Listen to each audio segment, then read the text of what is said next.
बिस्मिल्लाहिर्रहमानिर्रहीम। Students, welcome to Mohiuddin Abdul Qadir math learning zone. Students, अगर आपने हमारा चैनल अभी तक सब्सक्राइब नहीं किया तो आप अगर इसे फ़ायदामंद समझते हैं तो आप इसको सब्सक्राइब कीजिए, लाइक कीजिए और दूसरों के साथ शेयर कीजिए।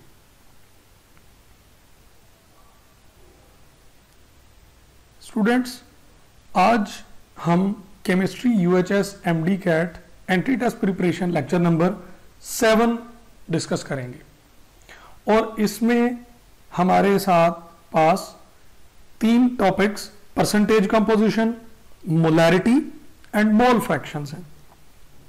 स्टूडेंट्स, इन तीनों टॉपिक्स को डिस्कस करने के लिए मैं आपको थोड़ा सा आइडिया दे दूं कि यूएचएस का जो सिलेबस है उसमें यूनिट 1 उनके जो यूनिट हैं वो उन्होंने खुद कंपाइल किए हुए हैं। यूनिट 1 में चैप्टर नंबर 1 बुक 1 और चैप्टर नंबर 9 बुक 1 उनके ये 3 टॉपिक्स मौजूद हैं, percentage, molarity and mole fraction.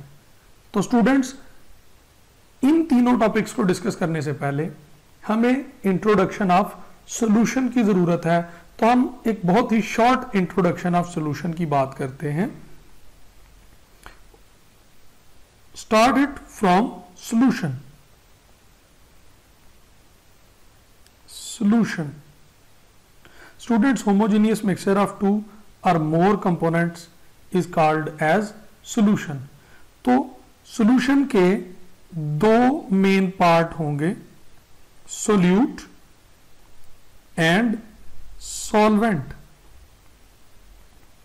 What is solute? It is lesser component. जो कंपोनेंट सॉल्यूशन में कम होगा that is solute. Solvent, larger component. Students, मैं आपको 2 मिसालें देता हूं, आप दोनों को अंडरस्टैंड करें। 1 cup of water plus 1 spoon glucose. तो आप बताएं इसमें सोल्यूट कौन है और सॉल्वेंट कौन है? Definitely glucose is solute and water is solvent because water is present in larger amount. Student, इसी को रिवर्स कर दें। 1 cup full of glucose plus 1 spoon water। Students, अब सोल्यूट और सॉल्वेंट कौन से हैं? स्टूडेंट्स, जो ग्लूकोज है ये अब भी सोल्यूट है और जो वाटर है वो अब भी सॉल्वेंट है। तो आप सोच रहे होंगे कि ऐसा क्यों हुआ, वो तो 1 स्पून है और ये पूरा कप है। तो स्टूडेंट्स, आप इसको इस तरह से समझें कि जब आप एक पूरे भरे हुए कप में 1 चम्मच पानी का डालेंगे तो क्या सारे का सारा ग्लूकोज डिसॉल्व हो जाएगा? नहीं होगा। अगर वो सारा डिसॉल्व नहीं हुआ तो फिर वो सारा ग्लूकोज सॉल्यूशन में भी शामिल नहीं है। सॉल्यूशन में सिर्फ वो हिस्सा शामिल है जो डिसॉल्व हुआ। तो स्टूडेंट्स, फिर ग्लूकोज तो वाटर से कम ही डिसॉल्व होगा, 1 स्पून से कम ग्लूकोज डिसॉल्व होगा इन 1 स्पून ऑफ वाटर। तो अब भी major component in solution water है और स्मॉलर कंपोनेंट जो है वो ग्लूकोज है। तो आई होप सो कि आपने सोल्यूट और सॉल्वेंट का आइडिया पिक कर लिया होगा। स्टूडेंट्स, अब सॉल्यूशन की टाइप्स आपको मैं बताऊं। सॉल्यूशन को बहुत से तरीकों से डिस्कस किया जाता है, लेकिन यहां पर हम इसकी तीन टाइप्स की बात करें, binary solution, ternary solution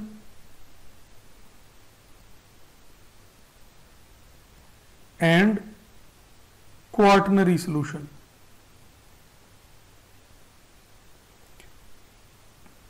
quaternary solution students, binary solution में 2 कंपोनेंट्स होंगे, टर्नरी सॉल्यूशन में 3 कंपोनेंट्स होंगे, क्वार्टनरी सॉल्यूशन में 4 कंपोनेंट्स होंगे। लाइक वाटर एंड ग्लूकोज 2 चीजें हैं, it is binary. Water, glucose and urea 3 चीजें हैं, टर्नरी।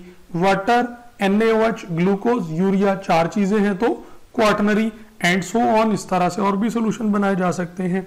तो आपको ये एक आइडिया देना था about the types of solution. अब स्टूडेंट्स 2 टर्म्स हैं जो बड़ी इंपॉर्टेंट हैं और बड़ी इंटरेस्टिंग हैं, concentrated solution and dilute solution. Concentrated and dilute solutions. Students ये जो कंसंट्रेटेड एंड डाइल्यूट सॉल्यूशंस हैं ये रिलेटिव टर्म्स हैं। ये ऐसे नहीं होगा कि एक चीज को आप कंसंट्रेटेड कहें without reference of some other solution. जब 2 सॉल्यूशंस होंगे तो वो एक दूसरे के लिहाज से डाइल्यूट और कंसंट्रेटेड हो सकते हैं। फॉर एग्जांपल मेरे पास एक 100 रुपीज है, 100 रुपीज है मेरे पास, और एक दूसरे स्टूडेंट के पास 200 रुपीज है, और एक तीसरे स्टूडेंट के पास 50 रुपीज है। तो मेरा जो सॉल्यूशन है, अगर हम इसको सॉल्यूशन के हिसाब से देखें तो 100 is greater than 50, it is concentrated than 50 and it is dilute with respect to the 200। तो अकेला सॉल्यूशन ना कंसंट्रेटेड होता है ना डाइल्यूट होता है, it is with reference to some other solution. तो इस चीज को मजीद क्लियर करने के लिए कि हम कैसे जस्टिफाई कर सकते हैं कि कोई सॉल्यूशन कंसंट्रेटेड होगा या डाइल्यूट होगा, तो स्टूडेंट्स उसके लिए मैं आपके सामने 2 पॉइंट्स लिखता हूं। To identify dilute and concentrated. Students इसको सॉल्वेंट और सोल्यूट दोनों की बुनियाद पर फैसला किया जा सकता है। तो 2 पॉइंट हैं, if solvent are equal then decide, इसको मैं यूं लिखता हूं, then look for solute concentration greater solute concentrated would be the solution। अगर हमारे पास 2 कप हैं जिनमें इक्वल अमाउंट ऑफ वाटर है और आप उस एक में 1 चम्मच ग्लूकोज डालते हैं, दूसरे में 2 चम्मच ग्लूकोज डालते हैं, तो ग्लूकोज सोल्यूट है, जिसमें ज्यादा ग्लूकोज डाला वो कंसंट्रेटेड है। अब स्टूडेंट दूसरा इसका बड़ा इंपॉर्टेंट पॉइंट ये है, if solute is equal then look for solvent और solvent is inversely proportional to concentration. अगर सॉल्वेंट ज्यादा होगा तो कंसंट्रेशन कम होगी, मतलब उसको डाइल्यूट लिया जाएगा। Greater solvent would give dilute solution. Solution को स्टूडेंट्स में शॉर्टकट में लिख रहा हूं, यानी अगर आपके पास 1 स्पून दोनों का ग्लूकोज है, if you have 1 spoon of glucose and you add it in 2 different beakers, in first beaker you add 100 ml water and in the second beaker you add 200 ml water, तो students जिसमें ज्यादा solvent डाला है वो dilute हो जाएगा और जिसमें कम सॉल्वेंट है वो कंसंट्रेटेड हो जाएगा। आई होप सो कि आपने सोल्यूट और सॉल्वेंट का आइडिया पिक कर लिया होगा। अब यहां पर एक शॉर्टकट लिखते हैं, दैट इज कंसंट्रेशन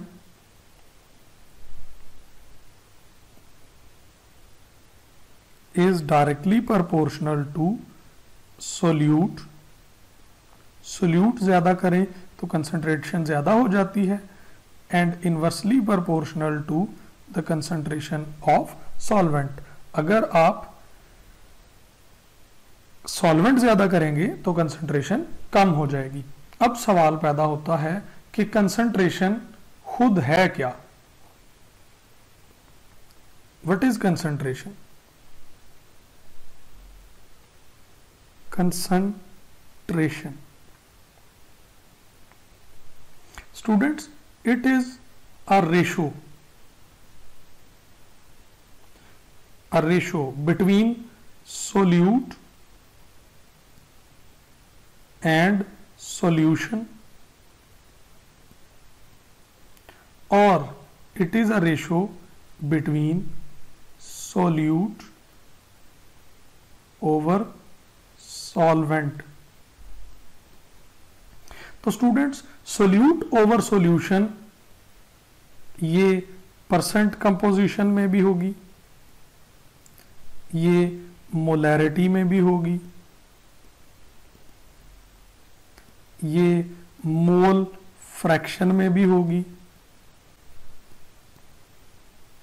ये पीपीएम में भी यूज होगी। यानी आप यूं समझ लें कि सारे सॉल्यूशन सोल्यूट ओवर सॉल्यूशन को फॉलो करते हैं, but only one, that is molality. Molality जो है वो सोल्यूट ओवर सॉल्वेंट को फॉलो करता है। स्टूडेंट्स, मोलैलिटी हमारे सिलेबस में, यूएचएस के सिलेबस में नहीं है, इसलिए हम उस पर बात भी नहीं कर रहे।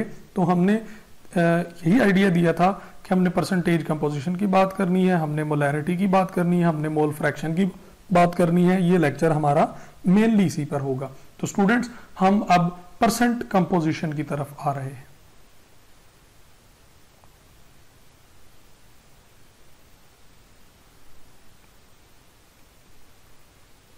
Percent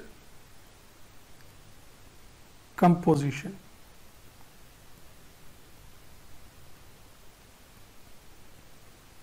it is the amount of solute present per 100 parts of solution। तो स्टूडेंट्स, इसका फार्मूला क्या होगा? Solute over solution into 100। Solute over solution into 100। Students, यहां पर हमें दो चीजें मेंशन करनी चाहिए। एक, सोल्यूट का वेट भी ले सकते हैं, सोल्यूट का वॉल्यूम भी ले सकते हैं। सॉल्यूशन का वेट भी ले सकते हैं और सॉल्यूशन का वॉल्यूम भी ले सकते हैं। You take weight of solute और volume of solute, you take weight of solution और वॉल्यूम ऑफ सॉल्यूशन। और स्टूडेंट्स, जनरली हम जब केमिस्ट्री में वेट की बात करते हैं तो हम उसको मैस ही कंसिडर करते हैं। तो फिर 4 डिफरेंट फॉर्म्स आपको यहां से मिल सकती हैं। Number 1 is percentage weight by weight। Number 2, percentage weight over volume। Number 3, percentage volume by weight। And fourth one is percentage volume by volume। तो स्टूडेंट्स, ये 4 डिफरेंट टाइप्स ऑफ कंपोजिशन आपको मिलेंगी। हम इनके लिए अब कुछ MCQs डिस्कस करना चाहते हैं। So let's start with the MCQ number 1. Which concentration unit is not affected by temperature? Which is not affected by temperature? Students, volume is dependent on temperature. जिस कंसंट्रेशन यूनिट में volume factor होगा वो temperature की वजह से कम या ज्यादा temperature करने से चेंज हो जाएगा।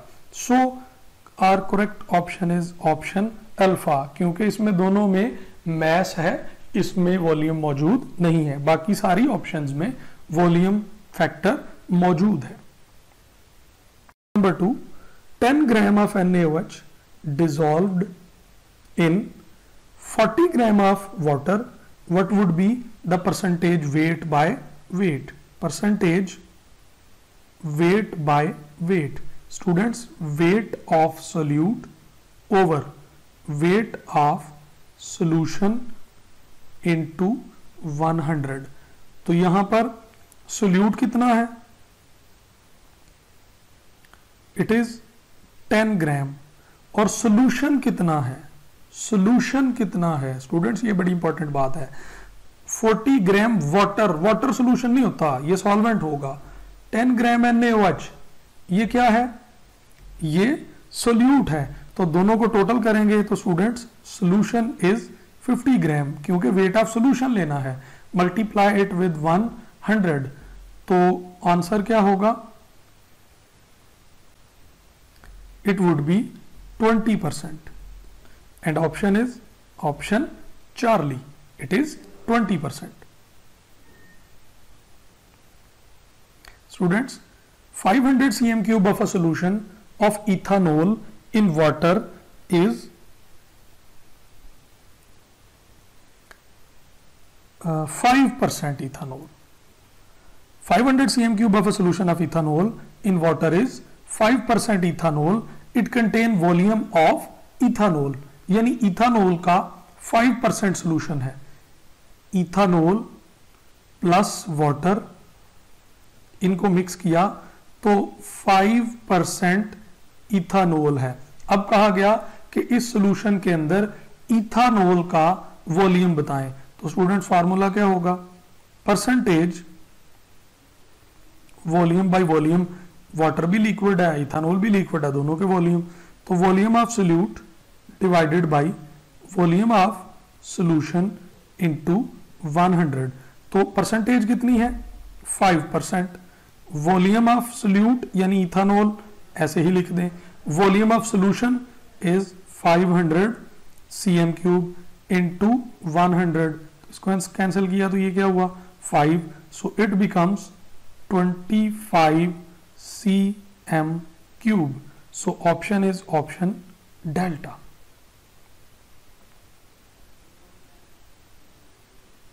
Calculate the total volume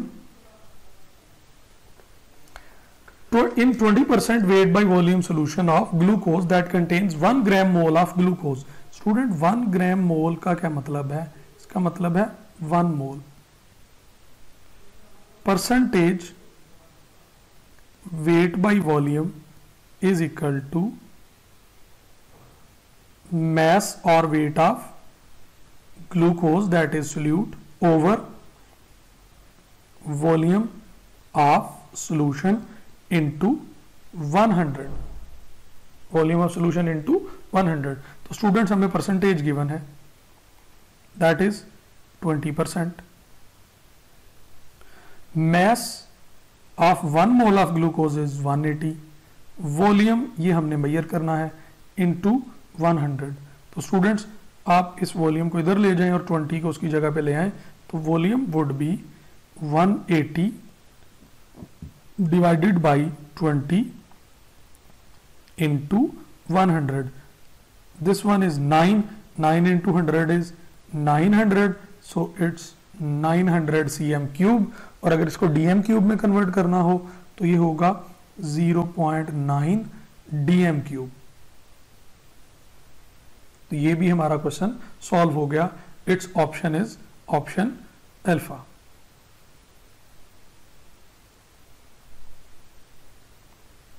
%, weight by weight solution of NaOH in water have 4 gram NaOH, that would be the mass of water in solution, that would be the mass of water in solution, यानी आप इसका formula लिखेंगे percentage weight by wait, weight of solute that is NaOH over weight of solution into 100. तो students percentage कितनी है, it is 20%. Wait of solute कितना है, given है, it is 4 gram. Weight of solution कितना है, यही हमने मेजर करना है, इनटू 100. तो W is 4/25 into 100, it is 16 grams. Student ये सोल्यूशन है. अब क्वेश्चन को एक दफा फिर पढ़ें. 25% weight by weight of solution of NaOH in water have 4 gram NaOH. What would be the mass of water? ये नहीं कहा कि टोटल सोल्यूशन का बताएं. हमने जो 16 फाइंड किया है ये टोटल सोल्यूशन का है.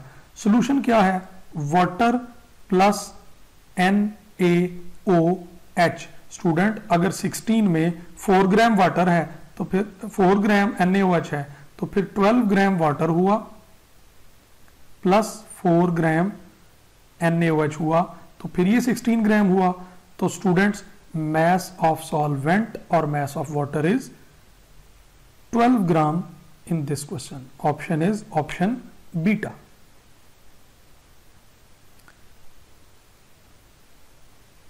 Student